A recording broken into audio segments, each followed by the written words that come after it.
정치권 관심 뉴스 짚어보는 포커스 나이트 시간입니다. 오늘은 장성호 전 건국대 행정대학원장 그리고 박창환 장한대 특임교수와 함께하겠습니다. 어서 오십시오. 네, 안녕하세요. 예. 자, 한동훈 전 비대위원장의 차기 당대표 선거 출마 선거 날짜가 선언 날짜가 오는 23일로 잡혔습니다. 또 한 전 위원장과 윤 대통령이 어제 전화 통화를 했다는 소식도 들어왔는데요. 차근차근 살펴보겠습니다. 자, 일단 한 전 위원장 출마 선언은 23일 일요일로 잡혔고요. 장소는 국회 소통관이네요. 네.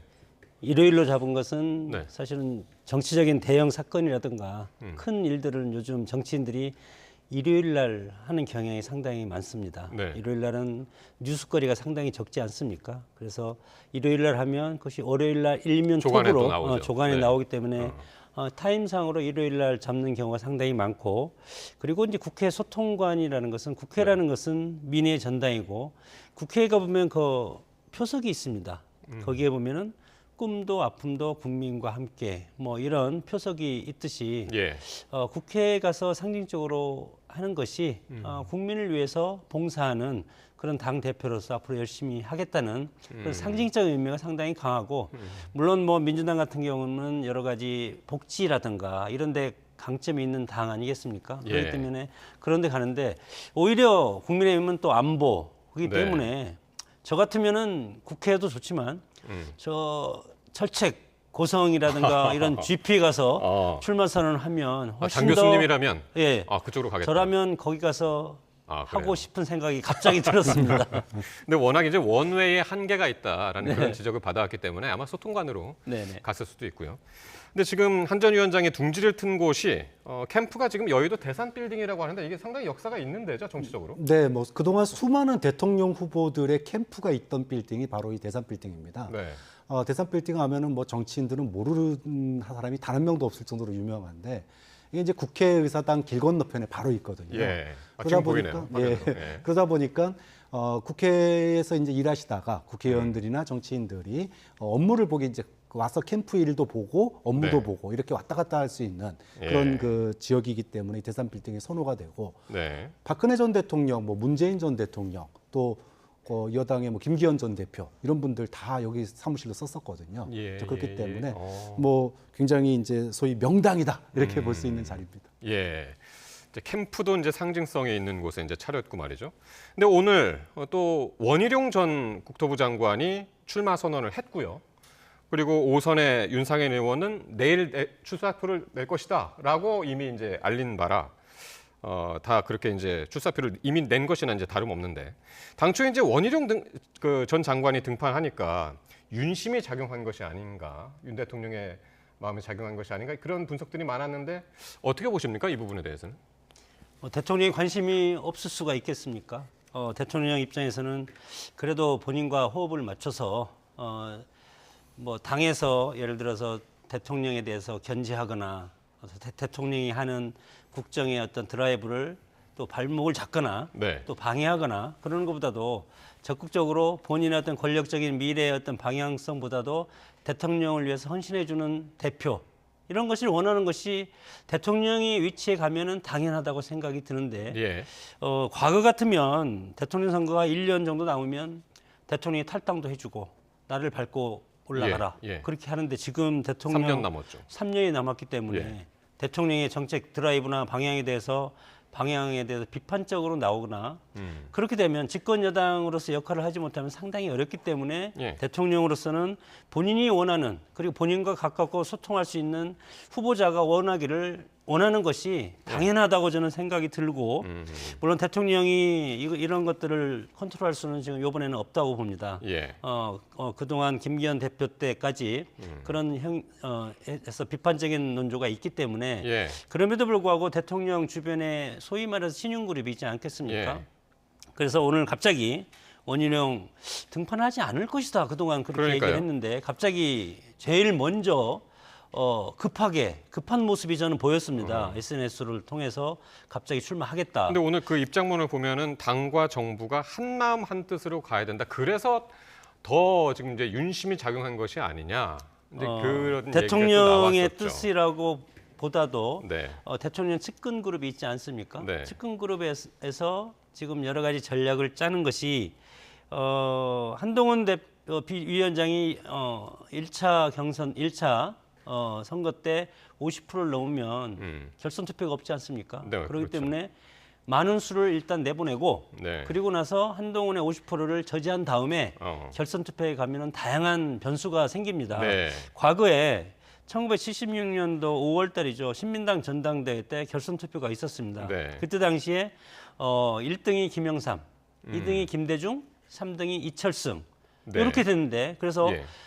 결선 투표로 갔는데 당연히 김영삼 후보는 내가 1등이었으니까. 1등이었으니까 당연히 이제 대표가 된다. 총재가 그때는 총재입니다. 네. 그렇게 했는데 김대중 후보와 이철승 후보가 서로 역할 분담해서 서로 단일화를 했습니다. 아. 그래서 김대중 후보가 당 총재가 된 그런 경우가 있었기 때문에 예. 결선 투표의 변수는 상당히 많다. 알겠습니다. 그것을 지금 노리고 있는 것이 아닌가 생각이 듭니다. 예. 그런데요, 그 원희룡 후보가 이제 후보라고 이제 지칭을 해도 되겠죠. 한동훈 전 비대위원장의 적이 될까요, 아군이 될까요? 왜냐하면 왜 이런 질문을 드리냐면은 지난달에 강남에서 이 두 분이 딤섬집에서 만났다는 목격담이 있었잖아요. 네. 그때가 언제냐면 바로 전날에는 도서관에서 봤다는 목격담도 전해지고 해서 과연 한 전 위원장의 전당대회 나가냐 마느냐 이게 상당히 논란이 됐던 그런 시기에 두 분이 만났다는 이야기가 나왔었거든요. 어떻게 보세요? 개인적인 친분이나 또 정치적인 소통을 위해서 네. 나갈 거냐 안 나갈 거냐 뭐 네. 이런 거를 직접적으로 묻기는 그렇잖아요. 그렇기 때문에 여러 가지 이야기를 나누면서 은근슬쩍 이 양반이 이번에 나올 것 같다, 또 안 나올 것 같다, 뭐 이런 어떤 그 정보 확인차 아마 만났을 가능성이 좀 높다고 봐요. 예. 이게 이제 결국은 일각에서는 소위 원희룡 장관이 이제 후보로 나올 경우에 중간에 소위 한동훈을 밀어주기 위해서 나가는 거 아니냐 뭐 이런 얘기도 있던데 네. 그건 좀 불가능하다고 봅니다. 불가능하다. 네, 사실은 이 핵심은 지금 이번 그 전당대회는 국민의힘 전당대회는 뭐니 해도 한동훈 지지율이 굉장히 높은 상태에서 치러지는 거예요. 예. 그러다 보니까 친윤 그룹이 그동안에 고민했던 거는 맞상대로 누굴 밀어주느냐였습니다. 밀어주는데 첫 번째 고려 대상이 사실은 원희룡 후보도 있었어요. 네. 원희룡 후보도 있었고 또 나경원 의원도 있었고. 그런데 이 원희룡 후보로 갈지 나경원으로 갈지 이게 아직 사실은 갈피를 못 잡고 있는 상태였습니다. 네네네. 일각에서는 지난 주말 사이에 이게 나경원으로 이제 쏠렸다 뭐 네. 이런 얘기도 있었거든요. 그런데 오늘 갑자기 원희룡 후보가 이제 등판을 했어요. 네. 만약에 정말로 윤심을 오롯이 받았다면 네. 오늘 예를 들어 문자로 그냥 출마 선언하고 이런 일은 없었을 거라고 봐요. 또 당 내의 분위기나 이런 분들이 친윤 예. 지도부가 원희룡 후보를 적극 옹호하는 발언들도 나와야 되는데 예. 그런 발언들도 일절 없습니다. 예. 이걸 본다면 결국은 오롯이 윤심을 받지를 못했고 아하. 뭔가 소위 말하면은 이 한동훈의 표를 갖다가 뺏어오기 위한 예. 그런 어떤 카드로서 일종의 불쏘시개로 좀 나온 거 아니냐. 본인의 의지로. 그렇죠. 본인의 의지든 아니면은 나가서 저기 어. 한동훈 표를 좀 결선 가려면 예. 표를 뺏어와야 되니까 저는 그런 종류의 불쏘시개 역할을 하는 그렇군요. 정도로 가지 오롯이 윤심을 안고 나왔다 보기에는 좀 어렵지 않을까. 그런데 오늘 나경원 의원이 기자들을 만난 자리에서 기자들이 물어봤죠. 그 원희룡 전 장관이 출마 선언을 했는데 알고 있었냐? 그랬더니 몰랐다면서 이제 당황한 기색이 좀 있더라고요. 네. 오늘 어떻습니까? 이 원희룡 전 장관 출마가 한동훈 전 비대위원장하고 나경원 의원하고 결과적으로 누구한테 도움이 될까요? 결국은 한참 생각하시네요. 결국은 한동훈 이외의 사람한테 도움이 될 수밖에 없는 카드입니다. 한동훈 이외의 사람. 네. 네. 그건 누가 될지 모르겠습니다. 예. 방금 우리 교수님께서 말씀하셨지만 예. 원희룡 후보가 급하게 지금 출마 선언을 했고 네. 윤상현 의원은 지금 토론회를 10번 정도 전국을 다니면서 해서 준비된 후보라고 하면서 지금 계속 예. 준비를 하고 있고 그리고 당청의 가교 역할을 하겠다는 강력한 메시지를 윤상현 의원은 오랫동안 지금 해왔고 네. 나경원 의원 같은 경우는 최근까지도 개파 이것에 대해서 좀 거리를 두는 듯한 여유 있는 행보를 보이다가 예.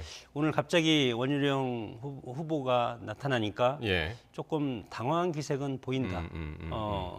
이런 걸 봤을 때 친윤 네. 그룹에서 대통령 측근 그룹에서 봤을 때는 상당히 좋은 모습으로 그림이 지금 그려지고 있다고 생각이 듭니다. 그래서 어느 누가 한 달 동안 지금 경선 레이스가 예. 상당히 깁니다. 예. 당대표 이것도 권력은 나누어질 수가 없는 예. 거고 대선보다도 훨씬 치열한 게 당내 경선. 과거에 박근혜, 이명박 대선 후보 경선 때도 치열하지 않았습니까? 네, BBK라든가 여러 가지 쟁점으로 네. 이런 상황에서 봤을 때 친윤 입장에서는 오히려 뭐 한 명이라도 더 나와서 유승민 의원도 전 의원도 나와주기를 기대하는 것이 아닌가. 예, 그렇게 아직까지는 해서 뭐 움직임이 없습니다. 예, 그 TV 토론이라든가 대국민 메시지인가 국민 여론적 추이를 예. 앞으로 봐가면서 예. 여러 가지 전략을 짤 수 있는 아. 그런 공간이 넓어진 것이 지금 친윤그룹이라고 그러면 생각이 그러니까 듭니다. 지금 그 교수님 말씀은 그거네요. 그러니까 그러니까 많으면 많을수록 좋고 예. 그렇게 해서 그 당심이나 민심을 분산시킨 다음에 비하는 어쨌든 최종적으로는 한동훈 전 비대위원장이 아닌 사람한테 이게 그 모이는 예, 그런 모이고 효과를, 나서 한동훈 네. 비대위원장이 출마 선언하면서 과연 윤석열 대통령과 각을 얼마나 세게 세우냐 예. 그거에 따라서 당의 당원들의 방향이 결정될 거라고 봅니다. 예. 왜냐하면 네. 대선까지 앞으로 3년이 남았기 때문에 네. 윤석열 대통령이 1년 남았으면 쉽게 말해서 후보가 대통령 탈당을 요구할 수도 있습니다. 네. 그러나 지금 3년이 남았기 때문에 그렇게 할 수도 없지 않습니까? 예, 예. 그렇게 되면은 결국은 무법천지가 되고 무정부 상태가 될 가능성이 상당히 크기 때문에 알겠습니다. 상당히 어려운 상황이고 시기라고 생각이 듭니다. 알겠습니다. 23일 이제 사흘 남았습니다. 일요일 날 이제 출마 선언을 할 텐데 과연 어떤 메시지를 갖고 나오느냐 한 전 위원장이 이게 이제 상당히 중요한 부분 아니겠습니까? 어떻게 예상하십니까? 그건 뭐 우리가 이제 굉장히 뭐 예상하기가 쉬워요, 사실은. 완벽한 차별화는 불가능합니다. 아까도 말씀하셨지만 윤 임기가 대통령하고. 3년 남았어요. 예. 그러면 지금 보수 정권의 그 뭐 소위 말해서 보수 정권을 재창출하겠다라고 지금 얘기를 하고 있다 그러는데 네. 보수 정권을 재창출하려면 이 현 정부가 그래도 잘한 게 있다라고 하는 부분에 방점을 찍어야 돼요. 예. 그런데 잘하고 있는 부분도 있고 부족한 부분이 있는데 잘하고 있는 건 승계하고 부족한 거는 내가 과감하게 변하겠다. 이 정도 스탠스를 취할 수밖에 없다는 거죠. 네. 이걸 넘어서기가 어렵습니다. 그렇기 때문에 기본적으로 윤석열 정부와 완전히 등을 돌리는 건 좀 불가능하다. 그러면 아마도 선택할 수 있는 거는 예. 뭐 국회 이제 소통관에서 이제 한다 그러는데 네. 국회에서 현 22대 국회의 어떤 그 소위 흔히 이제 보수 측에서 얘기하는 의회 독재, 뭐 의회 권력 의회 독재, 독재. 예. 이거를 갖다가 막겠다. 어허. 그리고 정권을 재창출하겠다. 뭐 이런 어떤 그러니까 타겟이 대통령실이 아니라 그렇죠. 민주당을 민주당 타겟으로 이재명 대표 그렇죠. 이조 이쪽으로 향할 심판론의 것이다. 기본을 깔고 네. 하지만 지금 현 정부에서도 부족한 부분은 있다. 그 부분에 대해서는 국민의 뜻을 따르는 게 맞다. 예를 들면 뭐 그 최상병 특검이라든지 그러니까 국민 여론이 확실하게 이건 아니다라고 하는 부분들은 국민의 목소리를 따라가야 되겠지만 예. 기본으로는 윤석열 정부와 완전히 등지는 건 좀 불가능하다고 보고 그러니까 이른바 이제 부분적인 차별화 이런 정도 선에서 최상병 특검에 대해서도 얘기를 할까요? 기자들이 뭐 물론 질문을 하겠지만. 할 거고 네. 그 질문에 대해서 원론적이지만 국민의 뜻을 따르는 게 맞다라는 뉘앙스로 갈 가능성이 좀 높다. 원론적으로 대답을 할 것이다. 비대위원장 때 스탠스를 벗어나기는 어렵지 않겠습니까? 비대위원장 때 최상병 특검대에서 공수처의 수사를 지켜보고 하겠다. 그리고 김건희 여사의 특검도 마찬가지로 예. 국민의 눈높이 수준에서 하겠다. 그 이상 어떻게 나올 수가 없고 그 이상 나온다면 전당대회에 참여하는 국민의힘 핵심 지지층이라든가 당원들이 예. 이거에 대해서도 가만히 있겠습니까? 전당대회라는 것은 당원들의 표심을 얻는 것이 1순위지 않습니까? 예. 그렇기 때문에 이번 대표 지금 전당대회는 당으로서도 그렇고 지금 국민의힘 입장에서도 보면은 앞으로 2년 동안 선거가 없지 않습니까? 지방선거까지. 네. 그렇기 때문에 대표로서 할 일이 과연 무엇일까? 상당히 대표로서 할 일이 보수 정당을 세워가지고 이것을 국민들한테 심판을 할 것인가? 그러니까요. 지금 바로 이제 그 문제도 사실 관심인데. 아니면 국회의원을 다시 공천해가지고 이 예. 사람들을 다시 인적 쇄신을 해서 예. 보수 지형을 다시 만들 것인가? 예. 아무것도 할 수가 없고 예. 그렇기 때문에 역동적이지 않다는 겁니다. 2년 동안은. 예. 그리고 민주당이 지금 191석, 야권이 191석이고 민주당이 181석인데 예. 지금 탄핵을 계속 지금 특검을 계속 하겠다는 것 아닙니까? 그러면 당 대표가 국민의힘이 108석인데 108석이 어떻게 민주당을 지금 저지할 수가 있는 게 수적으로는 없지 않습니까? 여론전만 할 수밖에 없지. 그러면 민주당과 맞서는 것이 과연 국민의힘의 대표인가? 예. 저는 아니라고 봅니다. 대통령이 맞서야 됩니다, 여기서는. 어허허. 그럼 대통령이 거부권이라든가 제2호권을 맞설 수밖에 없지 않습니까? 예, 알겠습니다. 이렇게 됐을 때 예. 대표로서는 한계가 있기 때문에 상당히 예. 어려운 대표다. 그렇게 알겠습니다. 그 이야기 계속 이어가기 위해서 네. 하나 녹취를 하나 드릴 텐데요. 한동훈 전 위원장 약점으로 꼽혔습니다. 지금까지 용산 대통령실과의 관계에 대해서 어떤 답을 할지가 관심인데 한 전 위원장의 측근이죠. 장동혁 의원의 발언 듣고 오겠습니다. 한 위원장이 그 용산과 기싸움하지 않겠다 이렇게 말씀하셨었잖아요. 어떤 문제가 있을 때 그것을 해결하는 기본 원칙은 민심입니다. 국민의 네. 눈높이입니다. 어떤 것이 국민들이 원하는 것이고 네, 어떤 네. 것이 민심인지에 대해서 우리는 가감없이 전달하고 불필요한 음. 국민의 눈높이와 민심과는 동떨어진 기싸움을 하지 않겠다. 예. 용산과의 관계의 원칙은 민심이다. 국민의 눈높이다 그랬고 불필요한 기싸움은 하지 않겠다라고 했습니다. 이거 어떤 의미로 읽으십니까? 그 앞서 제가 말씀드렸던 것처럼 네. 기본적으로는 윤석열 정부가 실패하면 어떤 스탠스를 가져도 여당 후보가 다음 대선에서 당선되기가 굉장히 어렵습니다. 이거를 뭐 한동훈 비대위원장이 모르진 않을 거예요. 이제 그렇기 때문에 윤석열 정부의 어떤 성공 이 부분에 대해서는 당연히 같이 하는 거고요. 네. 또 보수가 추진해 왔던 여러 가지 정책들도 그대로 이어갈 겁니다. 이제 다만 지난 총선에서 패배했던 것들 네. 그리고 그것이 좀 일부 국민들과 민심에서 벗어난 몇 가지 문제가 있었고 예. 그 몇 가지 문제에 대해서는 충분히 용산에게 요구하겠다. 예. 이제 그래서 아까 제가 부분적 차별화라고 하는 거를 얘기를 한 건데 네. 아마 이제 상징적인 몇 가지 부분에 대해서는 이거는 국민의 뜻을 따르는 게 맞지 않겠느냐 정도고 근데 이 부분이 주가 되지는 않을 거예요. 굉장히 큰 주는 국민의힘의 어떤 변화 그래서 국민의힘의 어떤 쇄신책들 뭐 이런 거 중심의 이야기가 주된 거지 용산의 어떤 커다란 변화를 요구하거나 예. 뭐 이런 쪽에 주된 포인트가 찍히지는 않을 거다. 그거는 아마 질문하면 뭐 몇 가지 간단한 원론적인 답변을 하는 수준에서는 끝나는 그런 정도의 차별화가 될 거라고 봅니다. 예.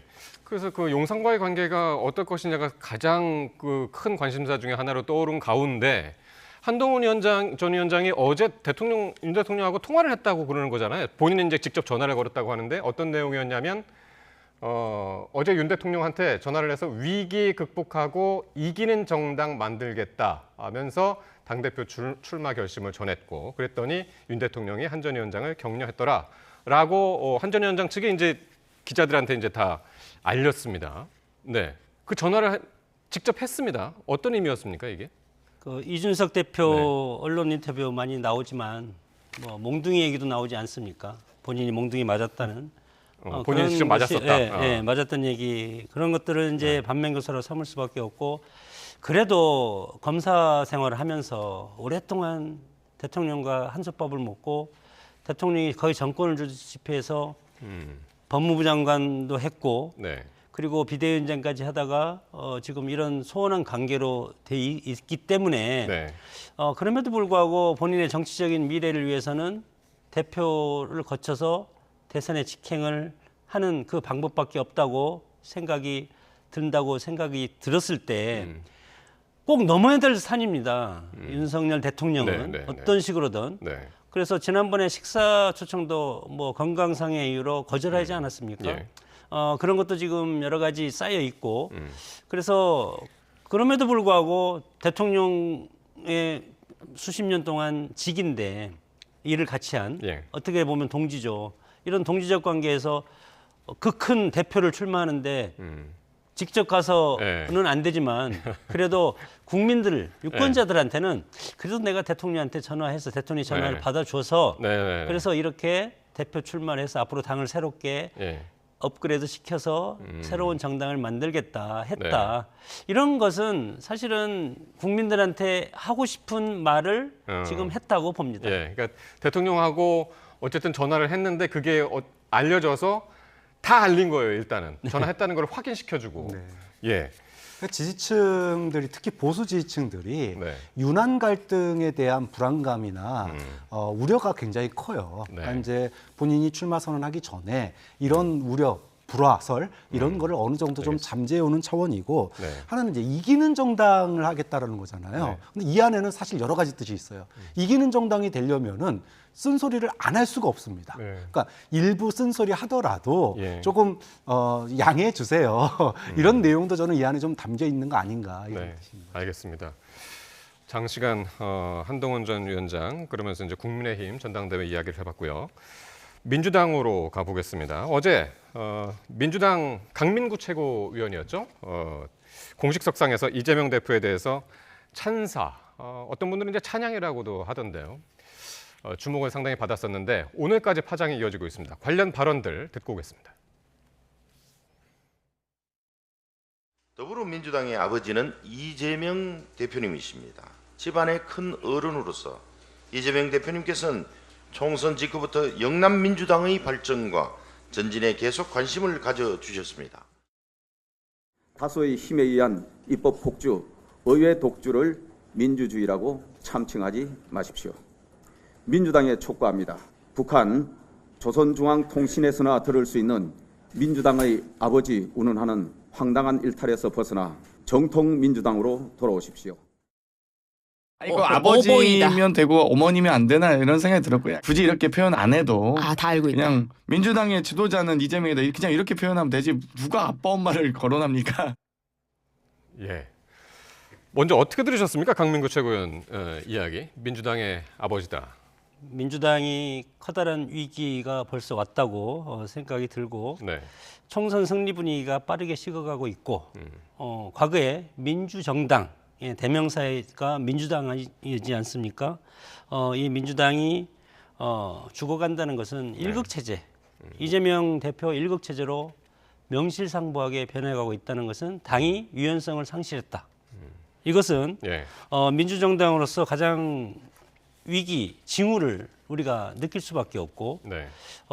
이렇게 이런 정당이 오래 갈 수는 없다고 저는 생각이 들고 상당히 위험수위에 올라온 것이 아닌가 생각이 듭니다. 예. 미국이 헌법이라든가 미국의 민주주의가 왜 전 세계적으로 민주주의의 표본으로 받고 있냐?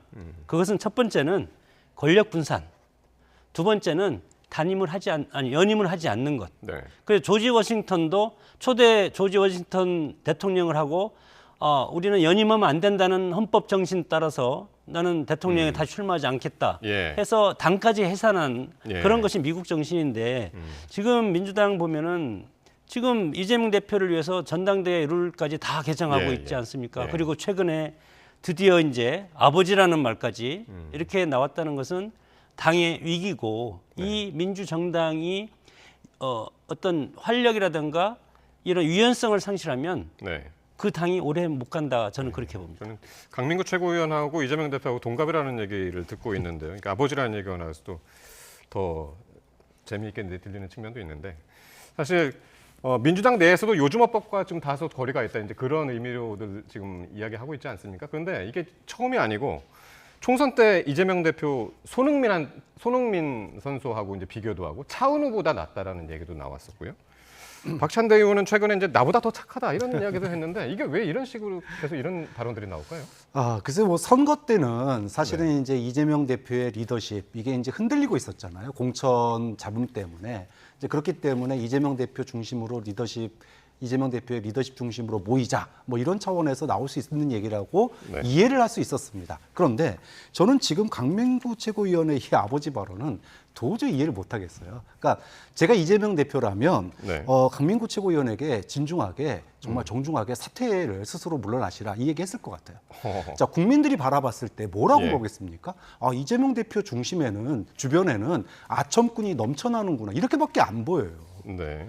그러면 민주당이 국민들의 목소리, 당원들의 목소리를 지금 당 대표도 당원들의 목소리에 화들짝 놀라가지고 뭐 국회의장 선출할 때 당원들의 목소리를 직접 반영하겠다 이렇게 지금 나가고 있는데 네. 여기서 뜬금없이 뭐 당 대표가 아버지다 이렇게 얘기를 해버리면은 네. 예. 이거는 뭐 누구를 위한 당이냐 이런 얘기가 나올 수밖에 없는 거예요. 일반 국민들한테는 이제 좋을 게 없는 그렇죠.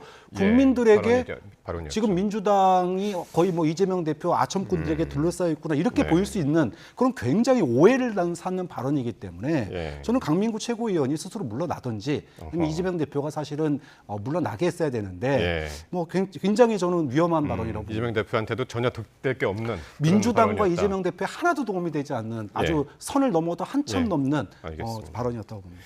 이 대표 의원님은 뭐 거의 확실시되는 분위기고 사퇴 시점이 언제냐 이게 이제 지금 관심거리 아니겠습니까? 당초에는 이제 내일일 것이다라는 이야기들이 나오기도 했었는데 어떻게 듣고 계십니까?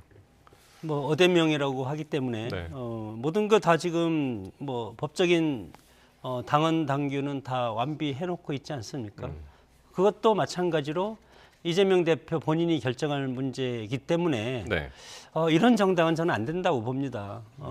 이 사퇴 시점이라든가 전당대회에 맞춰서 언제 사퇴할 것인가, 사퇴하면 과연 누가 대표로 나올 수 있을 것인가. 예. 이 컨벤션 흥행이라는 것은 여러 가지 토론, 논쟁, 비판을 통해서 새로운 정신 무장을 통해서 국민들한테 유권자들한테 새로운 정당의 모습을 보여주는 건데 예. 그런 것조차도 이재명 대표가 대표직을 사퇴하고 다시 출마를 하고 최경영도 이제 러닝메이트로 가지 않겠습니까? 예. 이런 것 자체가 당이 활력 있는 그런 모습을 전혀 찾아볼 수가 없다.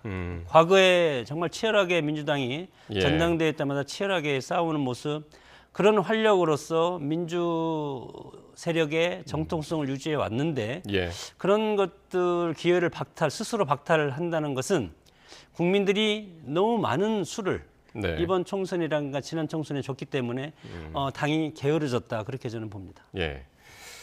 고민정 최고위원 같은 경우는 그 이재명 대표 연임에 대해서 비판적인 얘기를 했더라고요. 그러면서 이낙연 전 대표 사례를 언급했는데 그게 어떤 이야기입니까? 글쎄요, 저도 이 부분은 뭐 네. 그러니까 소위 말해서 이낙연 대표가 대선 3년 전에 네. 그 당시에 지지율이 뭐 40%가 넘었었어요. 네. 차기 대선 지지율이. 네. 그런데 당 대표를 맡으면서 지지율이 이제 하락을 하기 시작을 합니다. 그런 아마 그 사례를 갖다가 대선 가도로 가는데 당 대표를 다시 한번 하는 게 전혀 리더 도움이 되지 오히려 않는다. 총리하고 그만뒀으면 상관이 없는데 예. 당 대표를 괜히 함으로 인해 가지고 지지율이 오히려 떨어졌던 예. 이런 아마 그 측면을 얘기하는 것 같은데 예. 저는 근데 지금 민주당에서 만약에 이재명 대표가 아니라 다른 분이 당 대표, 나 이재명 대표가 나 출마 안 한다. 예. 그럼 다른 분 나오면은 예. 그게 흥행이 될까요? 근데 자, 누가 나올 수 있을까요? 그러니까 누가 나오든지 간에 예. 결국은 그 당 대표를 뭐라고 부르냐면 대부분이 다 바지 사장이라고 부릅니다. 예. 바지 대표라고 부를 거예요. 그러면 그 당 대표가 무슨 얘기를 하든지 이재명 전 대표에게 또 쫓아갑니다, 기자들이. 이거 정말 이재명 대표 뜻 맞냐?